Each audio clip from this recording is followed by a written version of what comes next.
Hello everybody, welcome back to another video. I'm hoping you guys are all having a fantastic day. So in today's video, we will be talking about several storms that almost all three of them will have a snowy side with them. So snowstorms, 3 snowstorms are on their way, each occurring in slightly different locations, or quite vastly different locations, and the snow will be interesting, the rain will be cool. We'll just have to see how all this plays out, right? And if you're new to this channel, by the way, hello and welcome. This is a channel about the weather. I go all year long about different types of weather, hurricane season, severe weather, winter storms, and again, if you would like to subscribe, if this channel resonates with you, consider doing so. If not, thank you for clicking in the first place. Alright, let's start talking about this. So notice that right now we have the National Weather Service map pulled up, right? A lot of warnings, watches for red flags, which is fire danger, but otherwise, other than that, we have a few special weather statements, which I'm assuming are also for some heightened fire danger. Right, and notice we do have a bit of severe weather across the south, really affecting areas in really just Texas. A few counties seeing some severe thunderstorm warnings.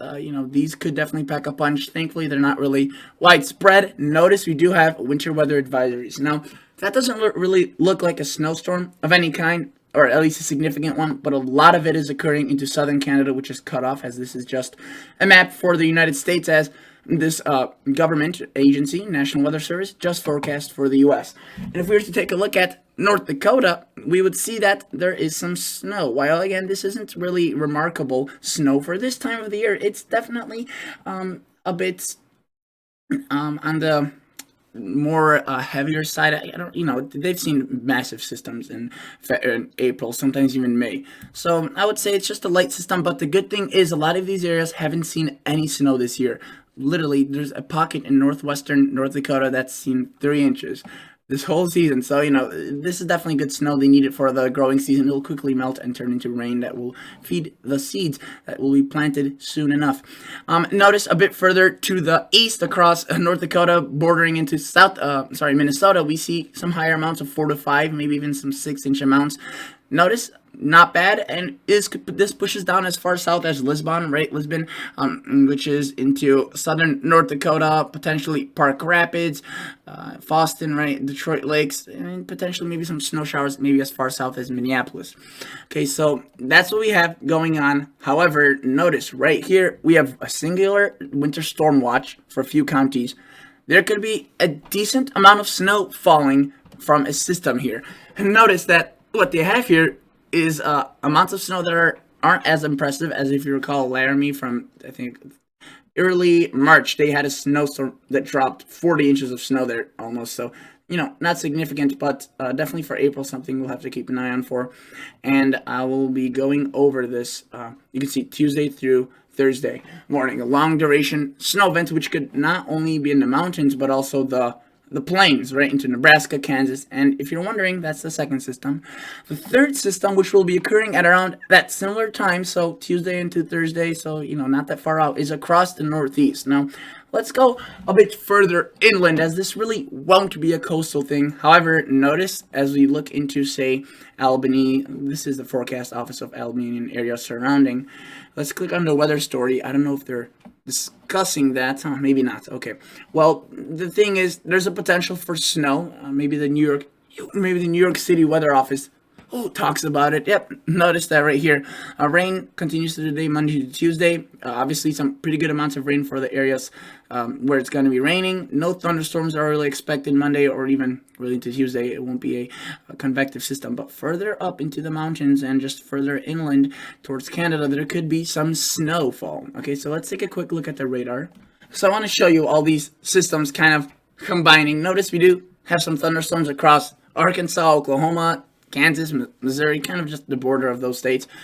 And notice that they're not really severe. They're not severe warned. The severe systems are right here, or the severe thunderstorms. And notice they are pretty long track. The first one developed at around 4:30, right? And it's been going on for a while and ever so slightly expanding and regrowing. So definitely something to keep an eye on for. These little clusters of thunderstorms across Oklahoma and further north have erupted much quicker and have been more of a recent thing. Notice, right, in the last really 2 to 3 hours. It's been really 1.5 hours across Oklahoma. We got some rain. Here we have some showers, convective showers potentially into the northeast.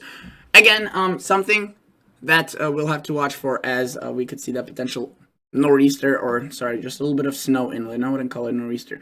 Notice what's happening across the Midwest, right? We see this very, very slow moving system. Again, as I mentioned at the beginning of the video, a majority of the snow is falling in Canada, but it's still clipping the northern United States. Look at that, Minot, right? Brandon into, this is, I need to make my counties or provinces good. This is Manitoba, that's Saskatchewan. And notice that here into Regina, it's extending into Saskatchewan. Very, very slow rotating system. Thunder Bay, Lake Superior, seeing mostly rain. It's insane how warm it is. That they're seeing rain as far south or as far north as as really almost central Ontario. So definitely warm conditions. Notice Minot, Bismarck picking up some snow ever so slightly, rotating in, and this will continue to kind of pivot back in. If you live in Canada, notice that the snow here will be quite a bit heavier, 15 to 25 centimeters.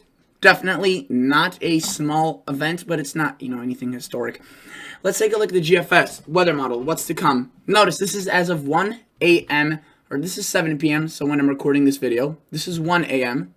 Really notice not much things change. Light to moderate snow continues across Minnesota, North Dakota, the cool air beginning to spill into Illinois, Iowa, Nebraska, the kind of the plains areas, the Midwest, right? The system snow cooled, if you will. So unleash a few days of rather chilly temperatures and kind of begin a pattern of overall chilliness across the spring. Notice what we see is right there. Look at that. That's snow in some parts of Minnesota and potentially eastern North Dakota around the center of that system around 7 a.m. Instead of falling apart, intensifies and rotates south. Notice convective showers potentially breaking out across Minnesota, northern Wisconsin, right into portions of Montana, maybe northern South Dakota, and then this system finally falls apart, right? A lot of little patches of rain, snow, just pivoting to the south and east, and with that falling apart, kind of degrading system, the cool air moves in, and that brings in quite a bit of cool air for the Great Lakes and eventually the Northeast, which will be able to provide that, which with the moisture provided from another system, which will be able to produce some snow. Here's our second snowstorm. Notice it moves in onto the west coast. It's already pretty much there. It's just active or not active. It's quiet, kind of like a volcano just sitting there, right? But then with the atmosphere primed and ready, you can see by Tuesday, late in the day into early Wednesday morning, we start seeing snow develop across Colorado, Wyoming, Utah. Notice this is 1 a.m. And again, we start seeing the snow occur for several hours. This is now into 7 a.m. Thursday. So again, most of Wednesday, precip is falling. And then look, this moves out into Wellington, Nebraska, South Dakota, Wyoming, potentially even Kansas, according to this model. Look at that, 84 hours out. This is 1 a.m. Friday morning, so really late Thursday morning. Goodland, Kansas, potentially seeing some snow. This thick band of snow potentially pivoting good amounts of snow into the panhandle of Oklahoma, Texas, and the rain continues all along the Oklahoma-Texas area, which is good. They need some rain, and these areas need also precip to dry. So they'll take anything they can get, snow or rain, especially since it's not that late in the season yet, and the snow probably isn't that big of a deal in terms of disrupting planting of crops or whatnot. Notice that while that system's going on and it kind of falls apart, right, we still see a lingering of snow and showers well potentially into the weekend. What we saw here, I let it sneak by, look at that. So we see the remnants of that first system that is occurring right now combines the cold air from that system with moisture that is arriving from the Atlantic Ocean, and look at that, we start seeing snow develop. Now this model keeps the snow out of New York City, the large areas, Philadelphia, Boston, but areas north and west, even northern New Jersey, potentially picking up on some snow, extreme northern New Jersey, a lot of New York, for example, Albany picking up snow, right? Connecticut, especially northern and western Connecticut, western Massachusetts.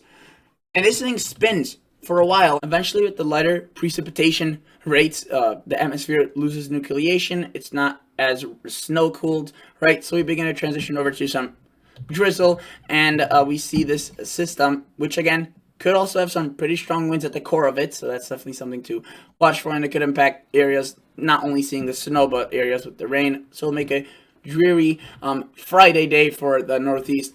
Notice, look at that. It just kind of swivels away, converts a lot of it to drizzle, and moves on. So, three separate systems in a very short amount of time.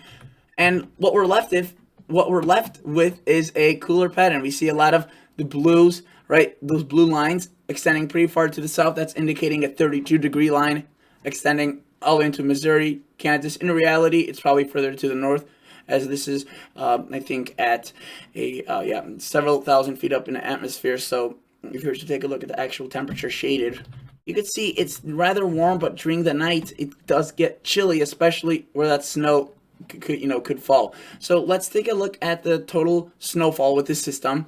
These systems. Here's our first one. You can see quite a bit more snow potentially across North Dakota, Minnesota, southern Canada, into Wyoming, Colorado, the mountains, especially picking up quite a bit of snow into Utah, potentially Salt Lake City, picking up on a bit of snow, but it may be just limited to the upper elevations. Look at that, Kansas, Nebraska, potentially some snow that burst into Friday and really Thursday into Friday. And then notice across the Northeast, we see also pretty heavy snow, especially in the elevated areas where it could occur for a good amount of time, pretty heavily. So winter's not fully done, and if we were to look at the 384-hour outlook, we see additional snow belts adding on to the mountains further into Canada, and this seems likely, as an overall pattern, will be chilly for at least the next 10 to 15 days. Now, at the very end, you could see the GFS and other models are starting to indicate potentially towards a warmer pattern, but up until then, you could see that a cooler pattern dominates, and this is actually a GFS run that is pretty lenient with this cool air. A lot of models support more cool air, but you can see it's definitely there, kind of wave after wave, pivoting down across the south or into America, really into the United States.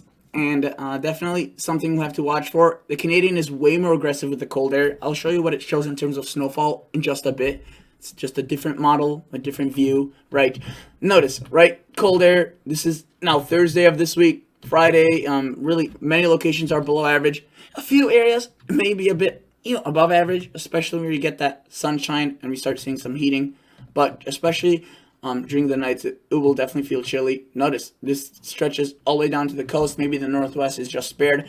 And look at this. As soon as you think this is over, right, you start seeing some warm air. Look what the Canadian introduces. Another cool blast of air that is actually much stronger than the first ones. And look at that. It just centers itself across the central United States. And it does not loosen its grasp by quite a lot. So let's take a look at the total snowfall according to the Canadian. Notice there's our first system. I think that's actually showing two systems, one that would be occurring later on. So let's just take it to 132, 108 maybe. All right, so you can see it shows quite a bit of snow with this first system, especially a bit further west than other models. Still decent amounts of snow. Be prepared for rather winter-like scene across southern Manitoba, Saskatchewan, southeastern Saskatchewan, and into portions of North Dakota and Minnesota. Notice the west, right, kind of the Colorado, Wyoming, western Nebraska, western Kansas area, also seeing some snow, and then also advertising the Canadian for some snow across the Northeast. Let's take a look at the European, a very, very good model that I love to use. Let's take a look at it. There's our first system, pivoting to the north, dropping snow, rain, definitely not bad amounts. It moves off to the south with that cold air combining potentially for enough cold air for seeing some snow in the Northeast. Notice while that is happening, we see our western system develop some snow. The European keeps it a bit weaker, but it does bring more snow into Nebraska, South Dakota, rather than, say, Colorado or Wyoming. Keeps it a bit weaker in its early phases, but it definitely still shows snow and rain throughout that event. At the same exact time, look at that. At the Northeast, we see ice, rain, potentially as far south as, again, most of northern New Jersey. Right? New York City, again, mostly rain, maybe a few snowflakes at times, but you can see a lot of wind, quite a bit of rain, and that kind of pivots away with snow still occurring in the higher elevated areas where the precip is falling heavily. And then look across the west. That system also winds on, but could still be kind of vigorous in putting out pockets of snow across Colorado and New Mexico, maybe even the Texas Panhandle or Oklahoma Panhandle. And look at that, we see thunderstorm potential as well. The only area that will be above average in terms of precipitation, according to the Climate Prediction Center, is the south, and that makes sense. Look how many systems kind of go past there, and a lot of them just drench those areas. So definitely that's good news if they're dry, but a lot of those areas aren't really in a drought. And then notice, look at this. As soon as it looks as if the pattern's warming up, we see some southerly flow. Look at that cold front, snow potentially into Chicago and Milwaukee, right? Definitely nothing significant or historic, but it's just indicative of a cooler spring pattern rather than a drastic warm one. In terms of total snowfall, let's quickly just wrap this video up. I know you guys are probably getting sick of all this snowstorm talk. There's our first system. You can see I could pan over it.